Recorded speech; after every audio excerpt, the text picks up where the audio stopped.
नमस्कार, एक बार फिर से आप सभी मेरे प्यारे दोस्तों का बहुत बहुत स्वागत है आज की इस नए वीडियो में। दोस्तों, आज आप लोगों का समतल आकृतियों के क्षेत्रफल इससे जुड़ा आज आपका ये तीसरा वीडियो है। इसके पहले मैंने 2 पार्ट पढ़ा दिए हैं, अगर आपने अभी तक नहीं देखा तो जा करके देख सकते हैं।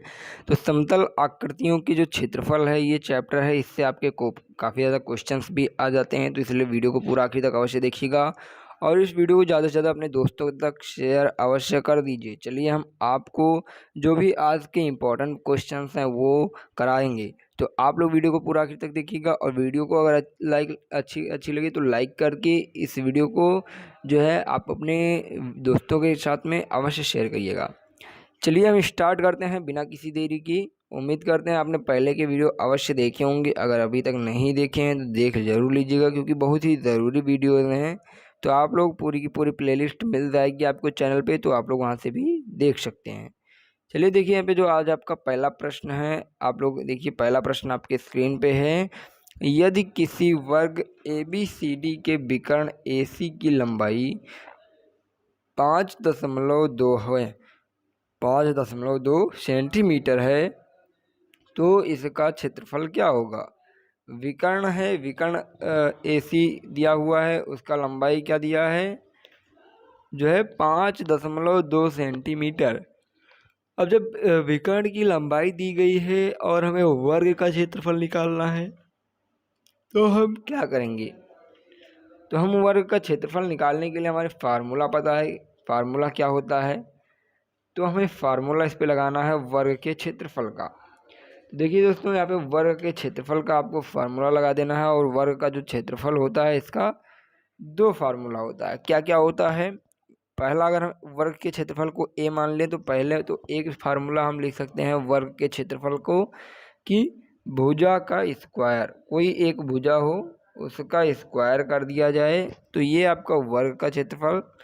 और या फिर आपको विकर्ण अगर दिया है तो आप क्या करेंगे 1/2 गुणे विकर्ण का स्क्वायर, विकर्ण का स्क्वायर, ये भी आपका फार्मूला हो सकता है।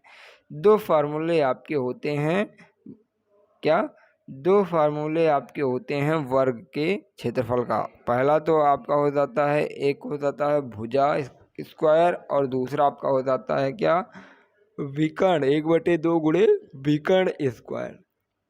यहाँ पे हमें विकर्ण की वैल्यू दी गई है तो हम यहाँ पे वही विकर्ण वाला फार्मूला लगा देंगे। देखिए हमारा जो विकर्ण की लंबाई याद करना है तो हम क्या करते हैं, माना कि त्रिभुज का क्षेत्रफल वर्ग का क्षेत्रफल a है, ABCD एक वर्ग है, वर्ग का क्षेत्रफल a है। अब कह रहा है कि 1/2 गुणे विकर्ण का स्क्वायर, तो 1/2 गुणे 5.2 का स्क्वायर मतलब 5.2 गुणे 5.2। अब 5.2 है, 2 से काटना है यहाँ पे आपको।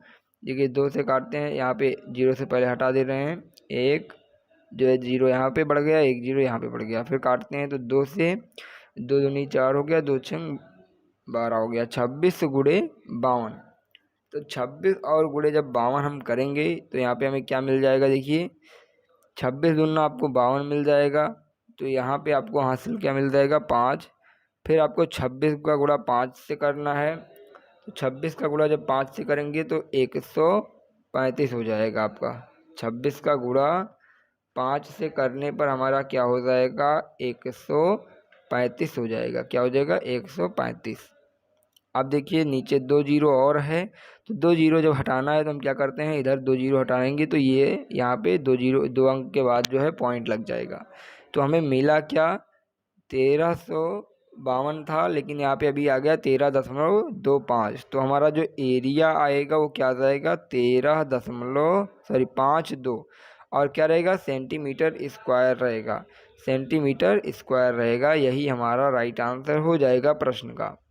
देखिए यहाँ पे आपको ऑप्शन नंबर बी वाले में दिया है 13.52 वर्ग सेंटीमीटर, तो यही आपका राइट आंसर रहेगा। अब आपको एक फार्मूला याद कर लेना है वर्ग के क्षेत्रफल का कि वर्ग का क्षेत्रफल ABCD के विकर्ण अगर दिए हुए हैं तो आपको लगा देना है 1/2 गुणे विकर्ण स्क्वायर, 1/2 गुणे विकर्ण स्क्वायर, यही आपको फार्मूला लगा देना है। चलिए, आपका पहला प्रश्न हो गया, आपको समझ में भी आया होगा ज़रूर से। तो अगर आपको समझ में आ रहा है तो आप प्लीज़ जो है वीडियो को शेयर अवश्य कर दीजिए अपने दोस्तों के पास में, अपने ग्रुप में शेयर कीजिए, जिससे आपके सभी दोस्त जुड़ सकें। देखिए, फिर अगला प्रश्न है जो कि पूछा गया है, पॉलिटेक्निक एंट्रेंस एग्ज़ाम 2008 में पूछा जा चुका है। प्रश्न क्या है, आइए देखते हैं। देखिए, दिया हुआ है, यदि एक वृत्त का अर्धव्यास 5% कम कर दिया जाए। एक वृत्त है और वृत्त का अर्धव्यास कह रहा है कि अगर 5% कम कर दिया जाए तो उसका क्षेत्रफल कम हो जाएगा। कितना परसेंट कम हो जाएगा, अभी कह रहा है अर्धव्यास को कम करने के लिए। तो आपको पता है जब अर्धव्यास उसका कम होगा तो जो है क्षेत्रफल ज़रूर से कम होगा, क्योंकि अगर उसमें कोई कमी आ रही है वृत्त के जो है व्यास में, तो वहाँ पे क्या होगा, वो जो है क्षेत्रफल उसका ज़रूर कम होगा। तो अब कितना कम होगा, अगर अर्धव्यास को 5% कम किया जा रहा है तो कितना प्रतिशत जो है यहाँ पे क्षेत्रफल कम होगा, वो हमें याद करना है। तो हमें पता है जो वृत्त का क्षेत्रफल होता है, वृत्त का क्षेत्रफल क्या होता है। तो जो आपका वृत्त का क्षेत्रफल होता है, अगर हम वृत्त के क्षेत्रफल को ए मानते हैं तो वृत्त के क्षेत्रफल का फार्मूला क्या होता है, पाई आर स्क्वायर होता है। पाई आर स्क्वायर हो जाता है आपका वृत्त का क्षेत्रफल।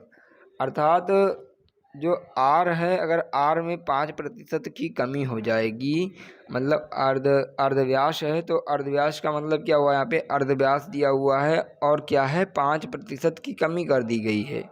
तो यहाँ से जो आपका वृत्त का क्षेत्रफल आएगा हम निकालेंगे। देखिए, यहाँ पे इसके सॉल्व से आपको हम समझाते हैं। देखिएगा, यहाँ पे देखिए, सबसे पहले तो वृत्त के क्षेत्रफल देख लीजिए, आपको क्या दिया गया है, वृत्त का क्षेत्रफल पाई आर स्क्वायर है। नोट कर लीजिए, याद कर लीजिए, ठीक है, स्टार लगा के आप लोग इसे याद जरूर कर लीजिए। फिर देखिए, यहाँ पे जो आपका नीचे क्या पॉइंट है कि अर्धव्यास अर्थात आर में 5% की कमी कर दी गई है। अब जब आर में मतलब अर्धव्यास में 5% की कमी कर दी गई है, अर्धव्यास मतलब समझ रहे होंगे त्रिज्या, ठीक है, त्रिज्या ही होगी आपकी, क्योंकि अर्धव्यास का मतलब क्या हुआ, देखिए यहाँ पे व्यास हो गया तो पूरा आपका व्यास हो जाएगा जो कि केंद्र से होकर जाएगा। अब अर्धव्यास मतलब आधा व्यास, तो आधा व्यास क्या हुआ, यहाँ से मान लेते हैं यहाँ तक का आधा हुआ, तो ये आपकी त्रिज्या ही हुई। तो इसलिए यहाँ पे क्या कहा जाएगा, इसे त्रिज्या कहा जाएगा अर्धव्यास को, ठीक है। तो जब त्रिज्या में देखिए 5% की कमी करते हैं तो हम क्या करेंगे, जो त्रिज्या होगी उसमें से 5% निकाल देंगे, मतलब 5r/100 निकाल देंगे, तो हमारा क्या हो जाएगा, 5% कम जो है जो त्रिज्या मिलेगा वो हो जाएगा। तो यहाँ से वृत्त का क्षेत्रफल हमने क्या किया, पाई ऐसे रहने दिया। अब आर स्क्वायर है तो हमारा 5% की कमी कर दी गई है आर में, तो आर स्क्वायर की जगह पे हम क्या लिखेंगे, r-5r/100 लिखेंगे। 5r/100 क्यों लिखा गया, क्योंकि 5% की कमी है, और प्रतिशत को हम क्या लिख सकते हैं, 1/100 लिख सकते हैं, ये तो आपको पता ही होगा। तो 5r/100 क्या हो गया, 5% की कमी हो गई आर में, ठीक है। तो यहाँ से आपको इतना चीज़ समझ में आया होगा। अब देखिए, यहाँ पे सॉल्व कर लिया गया है, यहाँ पे 100 से गुणा करा के जो है आपका नीचे, और यहाँ पे 5 से यहाँ पे टोटल जो है सॉल्व करके आपकी जो वैल्यू आएगी वो आएगी आपका पाई आर स्क्वायर इंटू में 19/20 का होल स्क्वायर। अब क्षेत्रफल में प्रतिशत कमी आपको पता करना है, तो प्रतिशत कमी के लिए आप क्या करेंगे, प्रतिशत कमी निकालना है। तो इसलिए आपको यहाँ पे पता है, जब वृत्त का क्षेत्रफल पाई आर स्क्वायर था तो हमें प्रतिशत कमी निकालने के लिए क्या किया जाएगा, जो नया क्षेत्रफल हमें मिला है वृत्त का, उसका बटे में क्या करेंगे, जो पहले का क्षेत्रफल था पाई आर स्क्वायर, उसका बटे में कर दिया जाएगा और 100 कर दिया जाएगा गुणे में। क्योंकि आपको पता है, जैसे अगर पूर्णांक दिया हो गया 600 का पूर्णांक दिया है, आपने 500 प्राप्त किए, तो प्राप्तांक बटे पूर्णांक हो जाता है, तो 500 बटे 600 हो जाएगा। तो ये तो हमने प्राप्तांक है, और जो पूर्णांक हमारा पाई आर स्क्वायर था 600, उसको हम क्या करेंगे, यहाँ पे नीचे रख देंगे, और गुणे में क्या करना होता है, 100 करना होता है। इससे आप प्रतिशत जानते होंगे निकालना, जैसे आपने नंबर भी प्राप्त किए होंगे हाई स्कूल में, तो उसी प्रकार से यहाँ पे भी निकाला जा रहा है। तो ये आपका प्राप्तांक है, और जो पाई आर स्क्वायर है वो आपको अभी ऊपर दिया गया था पूर्णांक के रूप में, क्षेत्रफल यहाँ पे देखिए पूर्णांक के रूप में दिया गया था, तो वही है यहाँ पे लगाया गया है। तो हमने क्या किया, यहाँ पे जो प्राप्तांक आपका था, प्राप्तांक बटे पूर्णांक गुणे में 100 कर दिया प्रतिशत निकालने के लिए, तो प्राप्तांक वृत्त का नया क्षेत्रफल था, ठीक है।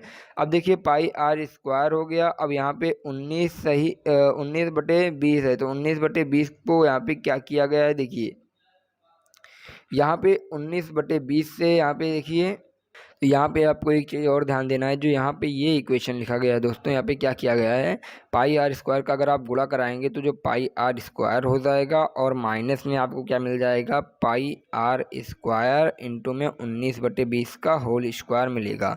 तो ये तो पाई आर स्क्वायर 19/20 ये हो गया, और ये जो पाई आर स्क्वायर है ये आपका पहले का क्षेत्रफल है। तो ऊपर क्या किया गया है, क्षेत्रफल में से जो पहले का क्षेत्रफल था उसमें से नया वाला क्षेत्रफल क्या किया गया है, घटाया गया है, और बटे में आपका नया पुराना क्षेत्रफल गुणे में 100 किया गया है। यहाँ पे ये समझने वाली चीज़ है। फिर देखिए इसे जब अंदर के सॉल्व करेंगे तो हमारा क्या हो जाएगा, यहाँ पे ये ऊपर आएगा तो 20 का स्क्वायर माइनस 19 का स्क्वायर बटे में 20 का स्क्वायर हो जाएगा, और पाई आर स्क्वायर से ये पाई आर स्क्वायर कट जाएगा। तो 20 का स्क्वायर और माइनस में 19 का स्क्वायर बटे 20 का स्क्वायर गुणे 100 है। अब ए स्क्वायर माइनस बी स्क्वायर का फार्मूला लगाएंगे जिससे हमें आसानी होगी। अदरवाइज हम यहाँ पे 20 का स्क्वायर 400 करेंगे फिर 19 का स्क्वायर करेंगे, फिर उसमें से माइनस करेंगे, तो ये प्रॉब्लम दे सकती है। इसलिए हमने क्या किया, ए का स्क्वायर माइनस में बी का स्क्वायर लगा दिया, जिससे आपका इक्वेशन और आसान हो जाएगा। तो एक ब्रैकेट में ए माइनस बी, एक ब्रैकेट में ए प्लस बी हो गया, और बटे में जो 20 का 400 है गुणे में 100, 2 जीरो से आपका यहाँ पे 2 जीरो कट जाएगा। अब 20 में से आपका 19 जाएगा तो क्या मिल जाएगा, 1 मिल जाएगा, और 20 में 19 जुड़ेगा तो 39, तो 39 बटे में 4 आ गया। और जब 39/4 है तो इसका जब हम भाग करेंगे तो हमारे पास आ जाएगा 9.7%। तो 9.7% आपकी क्या हो जाएगी, क्षेत्रफल में प्रतिशत कमी हो जाएगी। क्षेत्रफल में प्रतिशत कमी हमें प्राप्त हो जाएगी 9.7%, और यही हमारा राइट आंसर हो जाएगा। देखिए ऑप्शन कहाँ पे दिया गया है, तो 9.7% ऑप्शन आपको दिया गया है डी वाले ऑप्शन में, और यही एकदम से आपका सही आंसर हो जाएगा। चलिए आगे बढ़ते हैं अगले प्रश्न की ओर, और अगला प्रश्न देखते हैं कौन सा है। तो देखिएगा स्टूडेंट्स, जो आपका अगला प्रश्न है आपकी स्क्रीन पे है। देखिए, यदि एक आयत की लंबाई 2 इकाई बढ़ा दी जाए, आयत है, आयत की लंबाई 2 इकाई बढ़ा दी जाए, चौड़ाई 2 इकाई कम कर दी जाए। आयत की जो लंबाई है उसे तो बढ़ा दिया जाए, लेकिन जो चौड़ाई है उसे जो है कम कर दिया जाए। उसके क्षेत्रफल जो है 20 वर्ग इकाई बढ़ जाता है। ठीक है, अगर जो है लंबाई 2 इकाई बढ़ा दी जाए तथा चौड़ाई 2 इकाई कम कर दी जाए तो उसका क्षेत्रफल कितना हो जाता है, 20 वर्ग इकाई बढ़ जाता है। यदि लंबाई 2 इकाई कम कर दी जाए तथा चौड़ाई 1 इकाई बढ़ा दी जाए तो क्षेत्रफल 37 वर्ग इकाई कम हो जाता है। आयत का क्षेत्रफल वर्ग इकाई में है। हमें देखिए यहाँ पे कुछ इक्वेशन दिए गए हैं, उसी के हिसाब से हमें क्वेश्चन सॉल्व करके हमें आयत का क्षेत्रफल ज्ञात करना है। आयत का क्षेत्रफल चलिए ज्ञात करते हैं। तो सबसे पहले यहाँ पे कुछ चीज़ें कंफर्म नहीं दी गई हैं, इसलिए हम मान लेते हैं कि आयत की जो लंबाई है वो यल है, और आयत की जो चौड़ाई है वो जो है यक्स है, और वाई मान लेते हैं। चलिए लंबाई को यक्स मानेंगे, वाई मान लेंगे हम चौड़ाई को।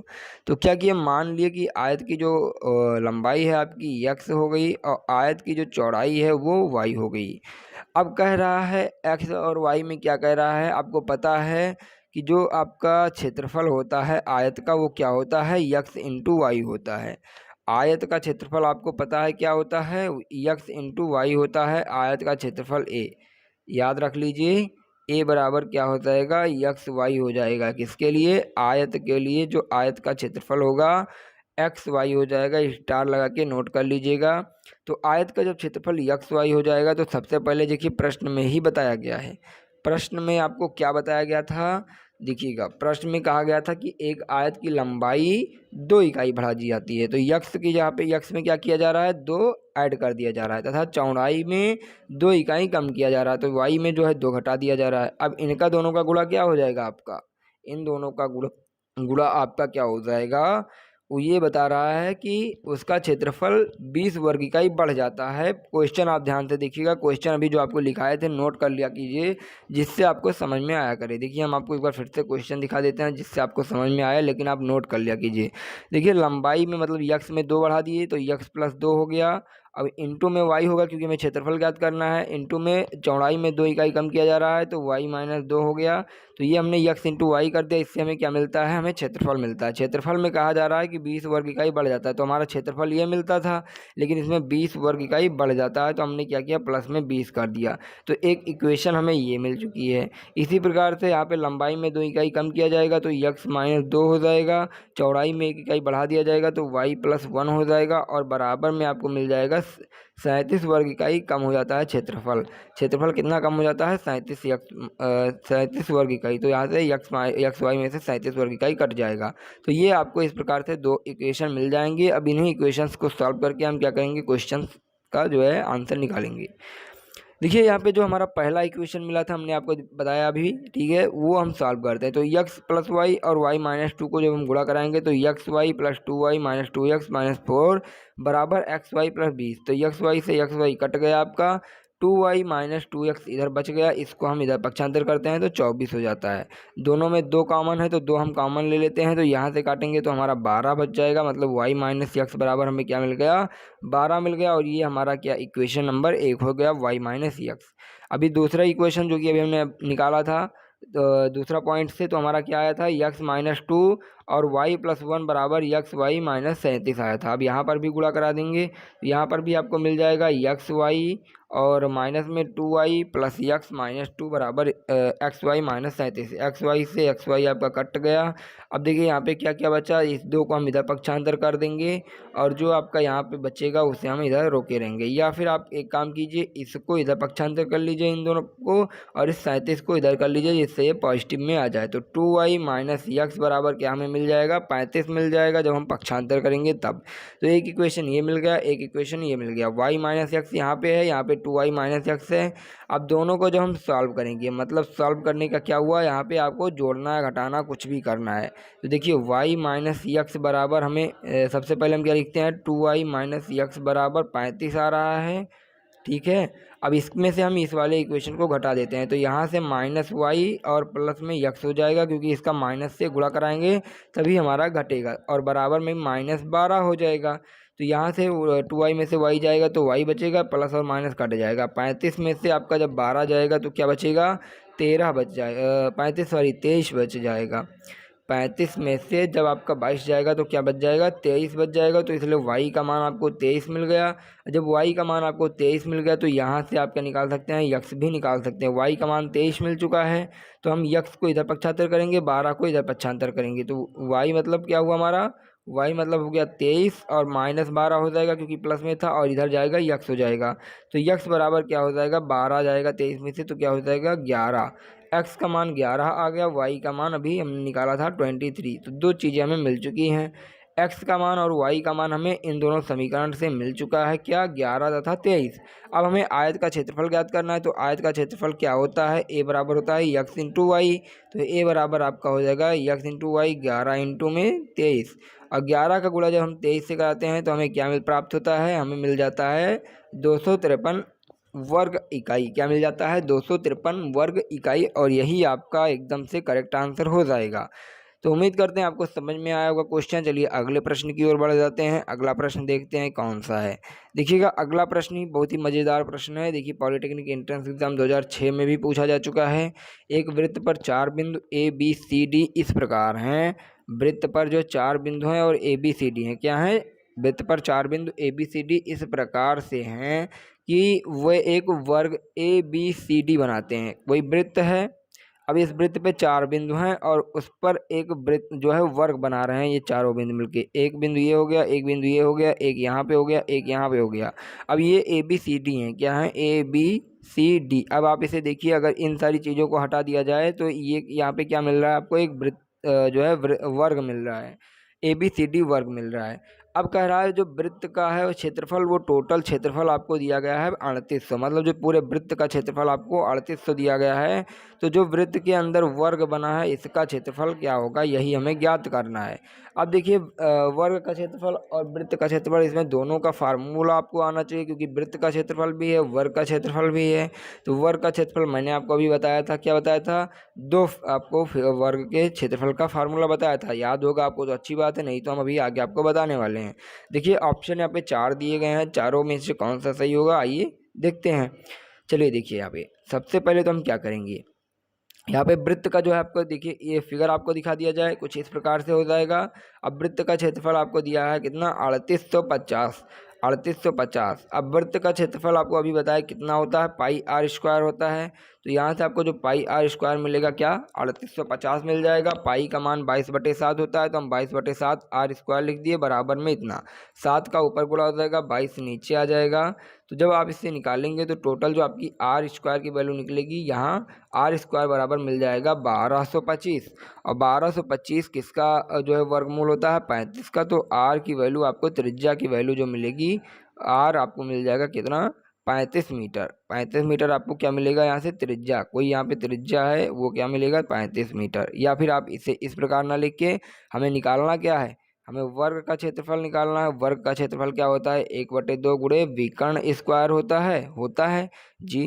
तो यहाँ पे हम क्या करेंगे, यहाँ पे कोई बिंदु है तो हम क्या करते हैं ए से मिला देते हैं। तो यहाँ से यहाँ तक की दूरी आपको क्या है त्रिज्या है। अभी हमने त्रिज्या निकाला, क्या निकाला 35 मीटर। तो ये दूरी जब आपकी 35 मीटर है तो ये भी आपकी त्रिज्या है, तो हम ये भी क्या करेंगे 35 मीटर हो जाएगी। मतलब ये 35 हो गई, ये 35 हो गई, टोटल आपकी क्या हो जाएगी, टोटल दूरी आपकी क्या हो जाएगी, समझ पा रहे होंगे आप, क्या हो जाएगी 70 हो जाएगी, क्योंकि इसमें 2 बार त्रिज्या लगाया गया है। डबल त्रिज्या है तो 35 दूना 70 हो गया। अब ए से सी तक आपका क्या है एक विकर्ण है। तो ए से सी तक जब आपका एक विकर्ण है तो हम क्या करते हैं फार्मूला लगा देते हैं वर्ग के क्षेत्रफल का। वर्ग का क्षेत्रफल निकाल लेंगे, क्या हो जाएगा 1/2 गुणे विकर्ण स्क्वायर लगा देंगे। अब हमें विकर्ण मिल ही गया है तो 1/2 विकर्ण स्क्वायर लगा देते हैं। तो हमारे पास क्या मिल जाएगा स्टूडेंट्स 1/2 इंटू 70 का स्क्वायर। अब 1/2 गुणे 70 का स्क्वायर करेंगे तो हमारा क्या हो जाएगा, देखिए 1/2 गुणे 70 और गुणे में 70। अब यहाँ से काटेंगे तो 35 हो जाएगा। अब 35 का यहाँ पे गुणा कराएंगे 70 से तो आपको मिलेगा 2450 मीटर स्क्वायर। 2450 मीटर स्क्वायर आपका क्या हो जाएगा वर्ग का क्षेत्रफल। वृत्त का क्षेत्रफल दिया ही था, हमें वर्ग का क्षेत्रफल ज्ञात करना था। जो आपका डिब्बा बन रहा था वर्ग बन रहा था स्क्वायर बन रहा था वही हमें ज्ञात करना था। तो हमें 2450 मीटर स्क्वायर आंसर मिल जाएगा। ऑप्शन देखिए कहाँ पे है, तो ऑप्शन नंबर सी वाला एकदम से करेक्ट हो जाएगा इस क्वेश्चन का। तो यही आपका राइट आंसर हो जाएगा। चलिए देखिए ये भी क्वेश्चन आपका सॉल्व हो चुका है। अब बढ़ते हैं अगले प्रश्न की ओर। देखिए अगला प्रश्न एक थ्योरेटिकल है। देखिए क्या है, पॉलिटेक्निक एंट्रेंस एग्जाम 2006 में भी पूछा गया है। एक वर्ग एक आयत तथा एक समकोणीय समद्विबाहु त्रिभुज का परिमाप समान है। क्या है, एक वर्ग एक आयत एक समकोणीय समद्विबाहु त्रिभुज का परिमाप समान है, अधिकतम क्षेत्रफल वाली आकृति कौन सी होगी। तो अधिकतम क्षेत्रफल वाली आकृति हमें ज्ञात करना है कौन सी होगी। तो यहाँ पे हम आपको बता दें दोस्तों, यहाँ पे जो आपका राइट आंसर होगा वो क्या होगा।